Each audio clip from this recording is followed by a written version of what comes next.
Hello.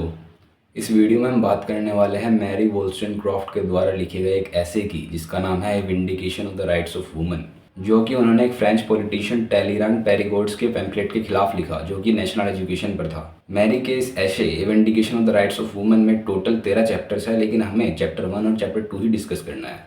Mary ऐसा मानती थी कि जो भी आज वुमेन की कंडीशन है ये सिर्फ उन्हें इक्वल अपॉर्चुनिटी ना मिलने के कारण है एजुकेशन में। अगर उन्हें एजुकेशन इक्वल मिलेगी मैन के बराबर तो वुमन भी इन सारे स्टेरियोटिपिकल नोशंस को तोड़कर बता पाएगी कि वुमन भी एक रैशनल बीइंग है जैसे कि मैन को समझा जाता है। मैरी कुल मिलाकर इन 9 पॉइंट्स पर ज़्यादा जोर देती हैं, जो कि है soul, reason, virtue, education, characteristics, profession, difference between man and women, love and relationship के बारे में मैरी के क्या विचार हैं। और लास्ट में हम इस क्वेश्चन का आंसर भी देंगे कि are woman by nature subordinate to man and what are the reasons for this belief if yes. Mary soul पर लिखती है कि soul is not gendered, body is gendered, and when soul enters into the body it also becomes gendered. Mary कहती है कि soul जो है वो गॉड के द्वारा प्रोड्यूस की जाती है, तो इसलिए वो जेंडर्ड नहीं हो सकती। और अगर वो जेंडर्ड है, एक मेल है, एक फीमेल है, एक रैशनल है, एक इमोशनल है, एक इतनी सबऑर्डिनेट है, एक डोमिनेंट पोजीशन पे है, तो फिर तो गॉड बायस हो गए ना, कि वो उसमें डिफ्रेंशिएट कर रहे हैं सोल में भी, वो जेंडर्ड बना के उसे।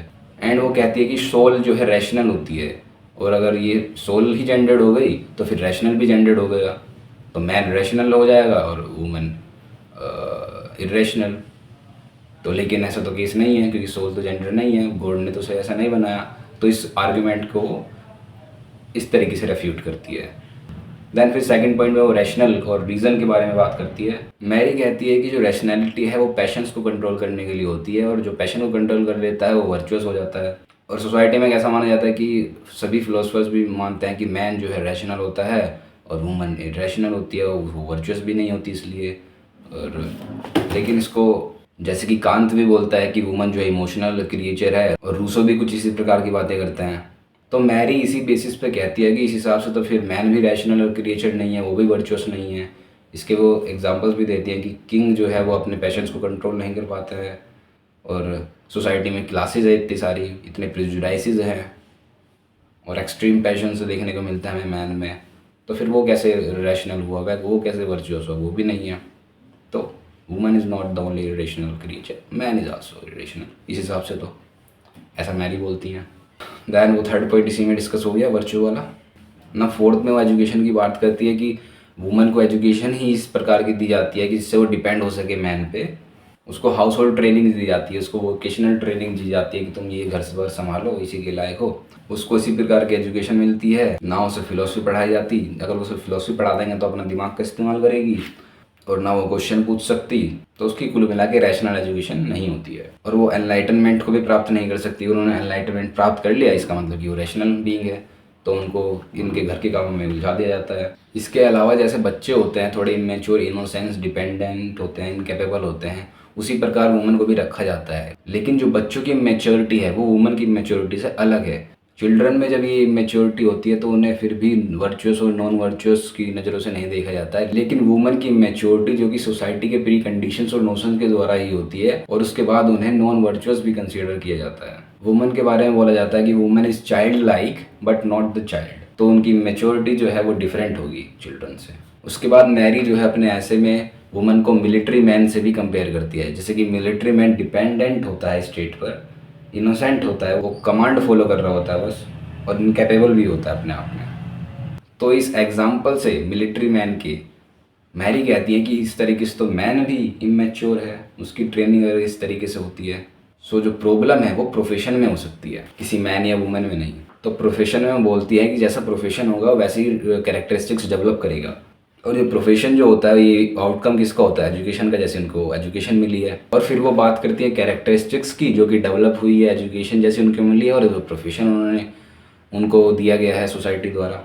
तो मैन जो है रैशनल हो जाएगा, इंडिपेंडेंट हो जाएगा, फ्यूचर ओरिएंटल हो जाएगा, और वुमेन को बोला जाएगा कि तुम इमोशनल क्रिएचर हो और ब्यूटी पर ध्यान दो, डिपेंडेंट रहना सिखाया जाएगा, और कंपटीशन होगा उनका आपस में ही ना। वो बात करते हैं अगले पॉइंट की, difference between man and woman, क्या उनमें डिफरेंसेस होते हैं, वेरियस थिंकर्स उन पर क्या सोचते हैं, चलिए बात करते हैं। रूसो बोलते हैं कि man and woman are different, that's why they are given different education, इसीलिए उनको डिफरेंट एजुकेशन मिल रही है क्योंकि वो डिफरेंट है। मैन रैशनल है, वुमन इमोशनल है, रूसो बोल रहे हैं। तो इस पॉइंट को मैरी रिफ्यूट करती है ये कहकर कि आदमी अगर केवल रैशनल ही होता तो वो अपनी वाइफ के या फिर दूसरों के इमोशन से कैसे कनेक्ट कर पाता। इसका मतलब अगर वो कनेक्ट कर पा रहा है कि कहीं ना कहीं वो भी थोड़ा इमोशनल है, वो पूरी तरीके से रैशनल नहीं है केवल। दूसरा पॉइंट मैरी देती है कि अगर वुमन केवल इमोशनल ही होती तो उसमें इतने सारे इमोशंस है, उनको कंट्रोल करने के लिए उसे रैशनैलिटी चाहिए। अगर उसमें रैशनैलिटी नहीं होगी, वो मैनेज नहीं कर पाएगी अपने इमोशंस को, तो पागल हो जाएगी। कोई भी पागल हो सकता है। तो इमोशन भी ज़रूरी है, रैशनैलिटी भी ज़रूरी है, दोनों चाहिए होता है, और दोनों ही होते हैं मैन एंड वुमन दोनों में, ऐसा बोलती है मैरी। और मैरी चैलेंज भी करती है दूसरे थिंकर्स को, फिलोसफर्स को, कि अगर तुम मानते हो कि वुमेन इरेशनल है तो उन्हें इक्वल अपॉर्चुनिटीज़ दो, इक्वल एजुकेशन दो, और फिर देखो कि वो इरेशनल है रैशनल है। अगर वो फिर भी इरेशनल होती हैं तो ठीक है, मैं मान लूँगी, लेकिन तुम दो तो सही, पहले उन्हें इक्वल एजुकेशन इक्वल अपॉर्चुनिटी दो तो सही। ऐसा मैरी स्ट्रेस करती है। तो अब जानते हैं कि मैरी के क्या विचार है लव, रिलेशनशिप और फ्रेंडशिप को लेकर, इन सब को लेकर। तो मैरी फ्रेंडशिप को प्रीफर करती है लव के ऊपर, क्योंकि मैरी एज्यूम करती है कि फ्रेंडशिप जो है वो इक्वल टर्म्स पे होती है, वहाँ पर गिव एंड टेक होता है, एक हाथ से दो एक हाथ से दो। लेकिन लव में ऐसा नहीं है, लव जो है वन साइडेड होता है, और एक पर्सन ही केवल डिवोटेड होता है दूसरे के लिए, एक सबऑर्डिनेट पोजीशन में होता है, एक डोमिनेंट पोजीशन में होता है। लेकिन फ्रेंडशिप में इक्वल टर्म्स होते हैं दोनों के, मतलब फ्रेंडशिप इक्वल टर्म्स में होती हैं। और फ्रेंडशिप जो है वो हेट्रोसेक्सुअल भी हो सकती है, होमोसेक्सुअल भी हो सकती है, लेकिन प्यार जो होगा और उसके बाद जो शादी होगी वो केवल हेट्रोसेक्सुअल में ही होगी। लेकिन अगर आज मैरी जिंदा होती तो वो देखती कि नहीं भाई, ऐसा नहीं है आज के टाइम में, मैरिज जो है होमोसेक्सुअल भी हो सकती है। लेकिन कोई बात नहीं भाई, मैरी उस टाइम पे जो बोल रही है वही बड़ी बात है। इसके अलावा हम बात करेंगे मैरी का गॉड का कंसेप्ट क्या है, गॉड को लेकर क्या सोचती है मैरी। मैरी एक थीस्ट है और वो कहती है कि गॉड एकमात्र परफेक्ट बीइंग है, उसके अलावा कोई परफेक्ट नहीं है। अगर तुम बोल रहे हो कि मैन भी जो है परफेक्ट बीइंग है तो तुम गॉड को जो है मैन, तो तुम मैन को इक्वेट कर रहे हो गॉड के साथ, ऐसा करोगे क्या तुम? इतनी हिम्मत हो गई तुम्हारी, ऐसा मैरी बोल रही है। अब मैरी का आइडिया ऑफ परफेक्शन देख लेते हैं, वो क्या है। If you are only rational and not emotional then you are not perfect. ऐसा मैरी कहती है कि केवल तुम अगर रैशनल हो, केवल इमोशनल हो, तो तुम परफेक्ट नहीं हो सकते, दोनों चाहिए होते हैं परफेक्शन के लिए। It is the tyrannical nature of man which result in disorderliness position of woman in society. ये मैन की टायरेनिकल नेचर के कारण ही है कि आज जो है वुमन की पोजीशन है सोसाइटी में, और ये डिसऑर्डरलीनेस फैल रहा है रिजल्ट जिसका। एक और आदमी है डॉक्टर ग्रिगोरी, जिसको भी मैरी क्रिटिसाइज करती है। तो देखते हैं डॉक्टर ग्रिगोरी का क्या सोचना है। डॉक्टर ग्रिगोरी रिकमेंड करते हैं कि डॉटर्स जो है should behave in a feminine manner, woman should hide their feelings especially sexual desires और इमोशंस। वो कहते हैं never so that you know more than man to satisfy man's ego और फॉर देयर सेटिस्फैक्शन। तो उन्हें मत दिखाओ कि आदमी को कि तुम उनसे ज़्यादा जानती हो, उनको थोड़ा उनके ईगो को बूस्ट करो, ठीक है, उनके सामने झुक के रहो, ऐसा ग्रिगोरी जी बोल रहे हैं। और वो कहते हैं कि फोकस करो ज़्यादातर एक्सटर्नल फीचर्स पर, अपीयरेंसेस पर, ना कि इंटरनल फीचर्स पर। तो मैरी ने उनको भी रख के क्रिटिसाइज़ किया है ग्रिगोरी जी को। तो मैरी लास्ट में बस यही कहती है कि इनका क्या सॉल्यूशन हो सकता है इन सब चीज़ों का। तो अब हम कह सकते हैं और क्वेश्चन का आंसर दे सकते हैं कि वुमन जो है बाय नेचर सबऑर्डिनेट नहीं होती है मैन से, उन्हें ऐसा बना दिया जाता है, उन्हें उसे ऐसी कंडीशंस प्रोवाइड की जाती है, इसलिए वो ऐसी हो जाती हैं। और ये सब रीज़न हमने देखे हैं अभी।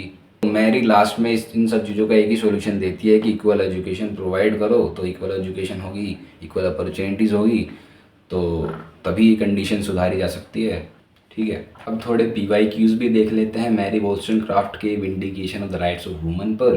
पहला जो है question, Wollstonecraft has primarily focused on the problems of वूम।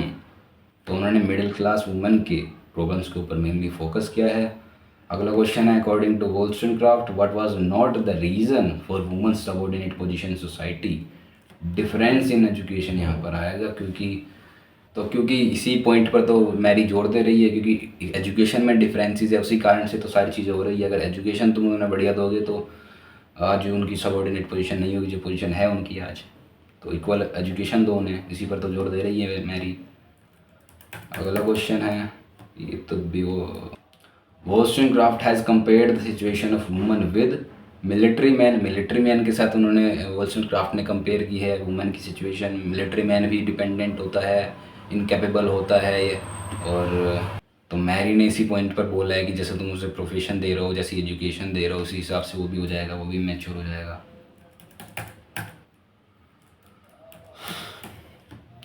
Who among the following has mentioned that women should learn to dress nicely and hide their emotions?